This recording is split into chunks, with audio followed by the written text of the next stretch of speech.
सवाल उठ रहा है कि जब पूरे देश में कांग्रेस सरवाइव कर रही थी, धीरे धीरे ही सही लेकिन ऊपर उठ रही थी, तब उत्तराखंड में ऐसा क्या हुआ कि आप पहले की बनिस्पत तो आप पीछे को गए हैं। मैं इधर अगर 1-1.5 साल को देखता हूं उत्तराखंड में, तो करीब 15 साल के बाद कांग्रेस के जिला सम्मेलन बैठे। इस चुनाव से पूर्व अगर आपने देखा होगा तो 3 विधानसभा क्षेत्रों के टिकट वितरण को पेंडिंग किया गया। बाद में मालूम पड़ा कि जो टिकटों की एक सूची कांग्रेस हाईकमान तक पहुंची है, उसको लेकर प्रदेश अध्यक्ष खुश नहीं थे और उनको चिंता थी अगर इन लोगों को टिकट दिए गए तो हमें एक भी सीट नहीं निकाल पाएंगे। फिर कुछ दिन के लिए वो पेंडिंग रखे गए, लेकिन पेंडिंग रखने के बाद भी प्रायः उन्हीं सभी को टिकट दे दिए गए जिनको टिकट दिए जाने के पक्ष में कम से कम प्रदेश अध्यक्ष और प्रदेश का अध्यक्ष के तहत जो समितियां हैं, जिलों में जिला इकाइयां हैं, वो तैयार नहीं थे। प्रदेश अध्यक्ष ने गाए बगाए कई बार कहा भी, और जो जिला सम्मेलनों के माध्यम से जो कार्यकर्ताओं ने इशारा किया कि कौन जीत सकता है कौन नहीं जीत सकता है, उस इशारे में कार्यकर्ताओं की ओर से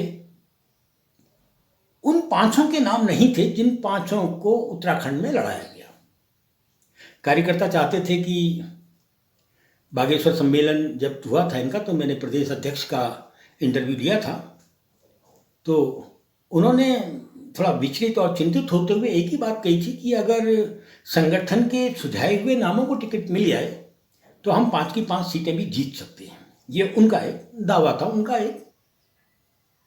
यहाँ का जो अल्मोड़ा पिथौरागढ़ का जो कार्यकर्ता था, वो चाहता था कि या तो यशपाल आर्या यहाँ से चुनाव लड़ें, यदि वो यहाँ से चुनाव नहीं लड़ते हैं तो बिल्कुल नए चेहरे को यहाँ पर जमीन में उतारा जाए और जो बेदाग हो, जिस पर विश्वास पे लोगों को हो। हरद्वार वाली सीट पर पहाड़ का कार्यकर्ता हरक सिंह को देखना चाहता था। पहाड़ में जो कांग्रेस का कार्यकर्ता है, कॉम्बो बेस्ड हरिद्वार का भी जो कांग्रेसी कार्यकर्ता है, वो हरक सिंह को देखना चाहता था। और पार्टी ने तो ये भी कहा अगर रावत जी चाहें तो चुनाव लड़ें, रावत जी चाहें तो उसमें चुनाव लड़ें, तब भी आमने सामने की लड़ाई बन सकती है यदि हरक सिंह या फिर रावत जी के अलावा किसी तीसरे को टिकट दिया जाता है या किसी नेता के परिजन को टिकट दिया जाता है तो हमारी स्थिति अच्छी नहीं बन सकती है। ये बात पार्टी पहले कह चुकी थी। तराई जो नैनीताल वाली सीट कहलाती है, जो कार्यकर्ता था इनका जमीनी कार्यकर्ता, वो चाहता था कि कापड़ी साहब चुनाव लड़ें, जिन्होंने मुख्यमंत्री को अपनी सीट से हराया था। बाद में मुख्यमंत्री साहब को चंपावत जाके चुनाव लड़ना पड़ा, धामी साहब को।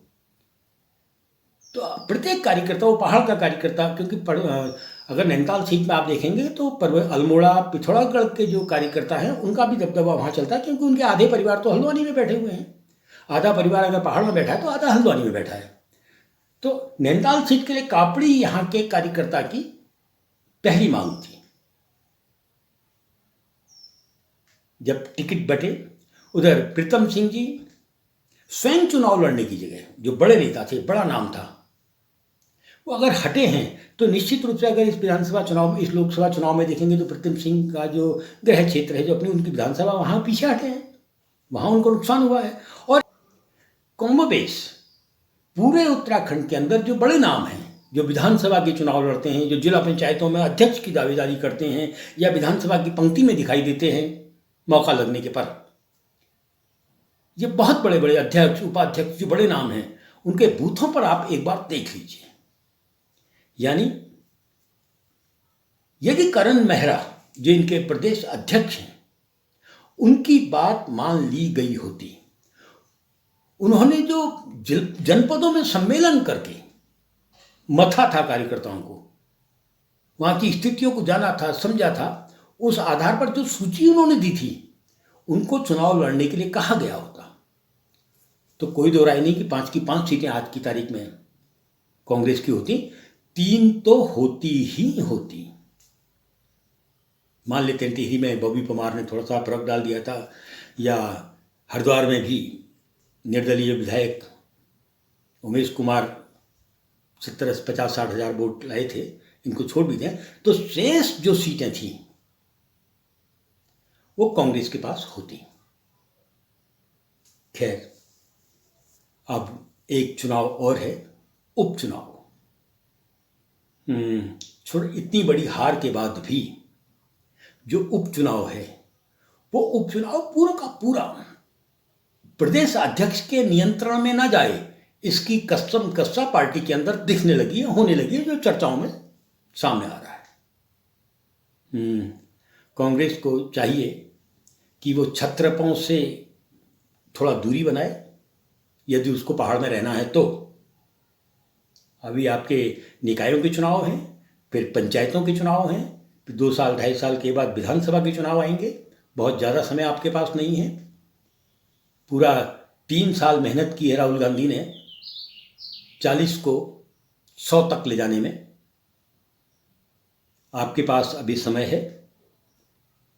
छत्रपों से दूरी बनाते हुए यदि कांग्रेस को कार्यकर्ताओं का संगठन, एक वैचारिक संगठन, एक अद्भुत घोषणा पत्र आपके पास था, और मैंने कांग्रेस की कई मीटिंगें देखी। अग्निवीर के अलावा घोषणा पत्र के अन्य बिंदुओं को छूने का साहस स्वयं कांग्रेस के प्रत्याशी नहीं कर रहे थे। वो कार्यकर्ता जो चुनाव प्रचार में लगे थे, उन्होंने गांव में जाकर नहीं बताया कि कांग्रेस का घोषणा पत्र आखिर कह क्या रहा है। जो जनता का घोषणा पत्र बन सकता था, उसमें सिर्फ एक लाइन को यहां प्रत्याशी छू रहे थे, बाकी अपने अपने हिसाब से क्षेत्रीय मुद्दों के आधार पर चुनाव लड़ने की कोशिश कर रहे थे, और ना 3 में गिने गए ना 13 में गिने गए। आप तो डूबे कहना कि आप डूबे बामना और ले डूबे जजमान, उस कहावत को चरितार्थ कर रहे हैं। उत्तराखंड में भूल जाइए बड़ा नाम। उन लोगों को तो कम से कम अब टाटा बाय बाय करने का समय आ गया है, जो 1980 से लेकर आज तक एक छत्र राज के रूप में बैठे हुए हैं। कांग्रेस को यह भी समझना पड़ेगा कि उत्तराखंड में जो कांग्रेस है, उसमें एक सीधे हरीश रावत के चारों ओर का कोकस है, और एक हरीश रावत के ही चारों ओर जो पहले से हुआ करते थे, अपने अपने कारणों से जो हरीश रावत से हट गए हैं, दूसरा कोकस वो है। इन दोनों कॉकसों को अगर आप बाहर कर सकते हैं और कार्यकर्ता आधारित पार्टी आप बना सकते हैं, तो निश्चित जानिए उत्तराखंड सिर्फ कांग्रेस का उत्तराखंड होगा।